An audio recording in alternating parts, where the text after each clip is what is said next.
So I might have to do some, I think I might have to do some clearing up of storage on my phone here in a moment, but I coincidentally got caught off with at the very end of me dumping all of that information out to you all. So, anyways, back into harnessing the power of the lunar energy for personal growth and cleansing, because that's what it's gonna be about.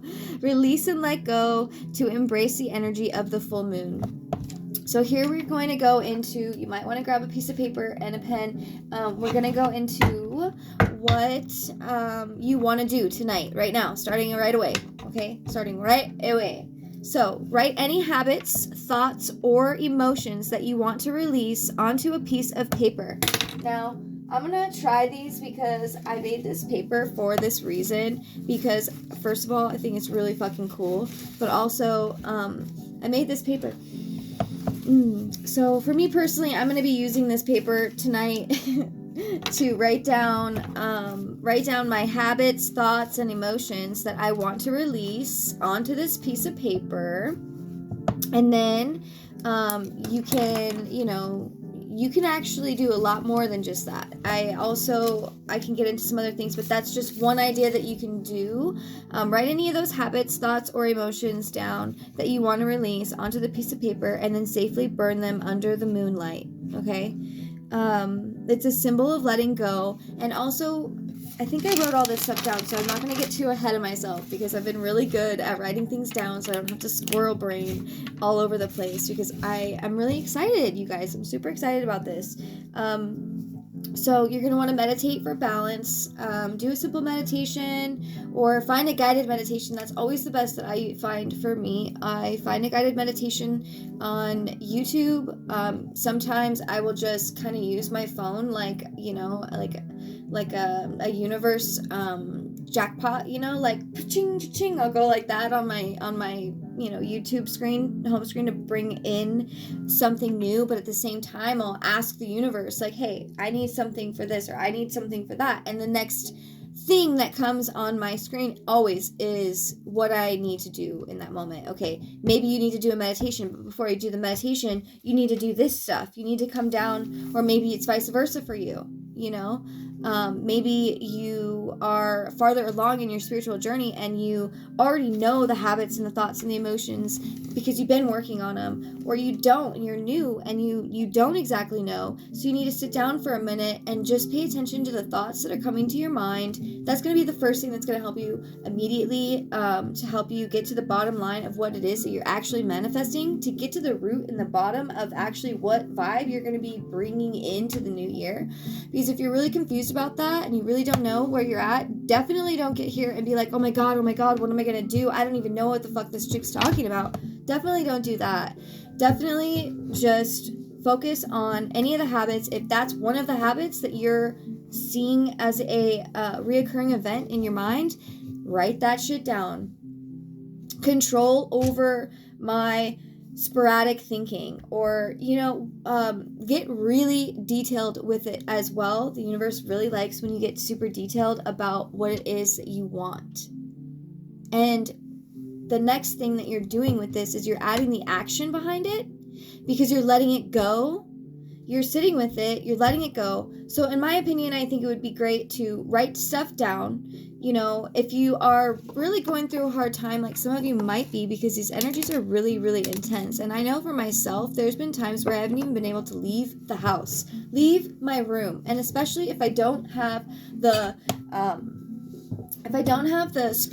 energetic spiritual tools to help me cleanse my energy, especially being an empath, or if you're unaware even what that means, is just you're somebody who constantly feels under pressure, stress. You can feel things that are going on around you. You may be conscious to it, you may not be. If you are watching my video, I am somebody who is empathic. Not just empathic, but I am an empath.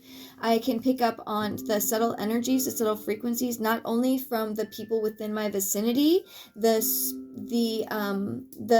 energy specifically. It doesn't matter if it's, whatever the energy is, the wood, the window, whatever the materials are, if it's of a lower frequency or whatever it is, if something has been attached to something, I can feel that. And I haven't always known exactly what that is when I'm picking it up. I might just be at a thrift store and all of a sudden I'm fucking angry, or, you know, something silly, whatever it is. You start to pay attention to these things because you get to a point where you can't leave your space because you are so inundated with everything else outside of you. It could be the TV, it could be too much light, it could be too little light, it could be, you know, too much air. Like, it was a lot of different things. And so I really had to start, like, alchemizing my life and alchemizing my energy, alchemizing my mind, to really understand all of the things that were affecting me in my life, that were keeping me down, that were literally keeping me in a level where I was being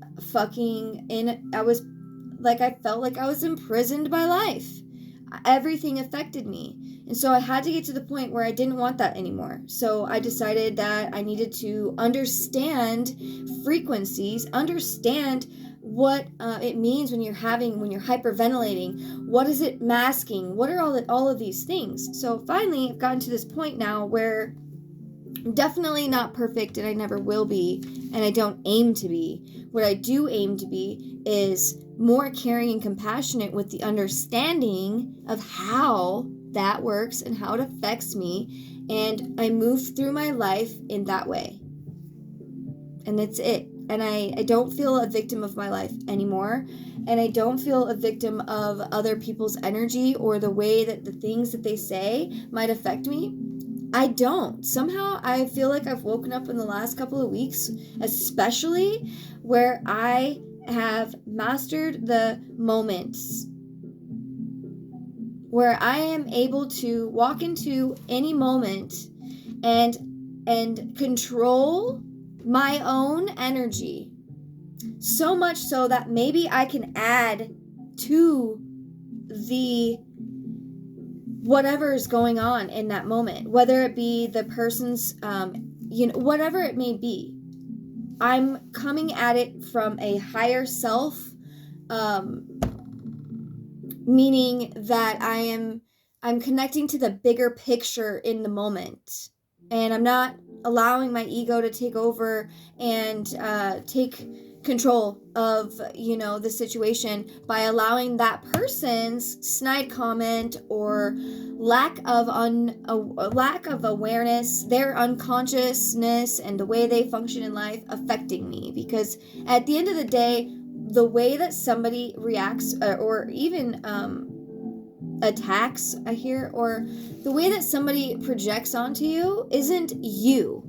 First of all, before I get too far into that subject, just know that. And so not taking things personal is going to help you out so much, but not being like I don't take that personal, because at the same time you want to make sure people aren't feeling some type of way about what your healing is doing. Yeah, okay, that sounds crazy to think about, but what I mean by that is you don't want to come across like a fucking asshole, because it's going to make that person feel some type of way. Yeah, maybe they might have come at you from a lower part of their own personality. Maybe they said something to you that was trying to trigger you, but by you acting in a way that's going to cause confrontation isn't helping anybody. But by knowing that inside of yourself, being the bigger person in the scenario. And that's how I choose to operate in my life now, because it's just the only way. It's just the only fucking way. And the truth will set you free. And what a more beautiful time than right now, coming up on the full moon lunar eclipse. Earth's shadow is being cast on the moon, being illuminated. The whole world is being illuminated. All of the shadows that we have been sitting on, everything is coming to light. So just know that. Meditate for balance, but also on balance and harmony in honor of the sign of Libra. So obviously, because first of all, equinoxes is kind of a yin and yang type energy. Eclipses are opposing energies. What else is opposing? So we have eclipses, and we have and we have equinoxes. Okay, equal energy. So so we have more Libra, balance. Libra is a sign of the scales. Personally, I was born on an equinox as well. I was born on the cusp of Aphrodite, and I am a Libra. So this is very huge for me. Just because spiritually, I just feel super connected to this cycle right now, and I still don't even know yet entirely what the fuck or how the fuck, but I know that I am in line with everything that's aligned with me, because I am pushing through these illusions and these veils that, I may have set up for myself, or that the world sets up for us at the same time. So when you're meditating, you can visualize that image of everything kind of equalizing. Rebirth, death and rebirth, death of the old you and birth of the new you. We are in the year of the dragon. This is an 8 year, which is a huge manifestation year. So just so much positivity going into this new year, and it's going to be awesome. So make sure you stay in this vibration as you move into the full moon eclipse, and this whole entire eclipse cycle until the new moon solar eclipse on April 8th is super heightened, super charged. You're going to want to pay attention to what's going on within you, because it's going to create the world without you. As within, so without. On another level right now. This isn't just some spiritual shit that I'm spewing out. This is literal shit that I'm saying that's true. And if you have any doubts, I always suggest that people look into the things that are coming up for them. Don't go off of what you know already by any means. Do not go off of what you know already by any means going forward, because what you've known before has changed. So a couple of other things. I mean, I hear a lot of people talk about, oh, you need this crystal specifically, and that crystal specifically on this day, and this and that, and to have certain energies available to them. Dude, you can go outside. You can go outside right now and grab a rock. Maybe specifically a rock that calls out to you, or a rock that it's from a space that you go to often that's tranquil for you. Whatever it is. If you don't have a chance to get outside or whatever, you don't have to have certain colored rocks, certain crystals specifically. Now, there are a couple crystals specifically that I will mention that are good to use to help ground yourself during meditation, but by any means, are they the only way? No. You don't even have to you can grab dirt, literally. If you have a plant, you can meditate with your plant, okay? And I have this crystal that's been sitting inside this plant that I didn't even know. And I think it's from the wand, my magic wand, that this flew off.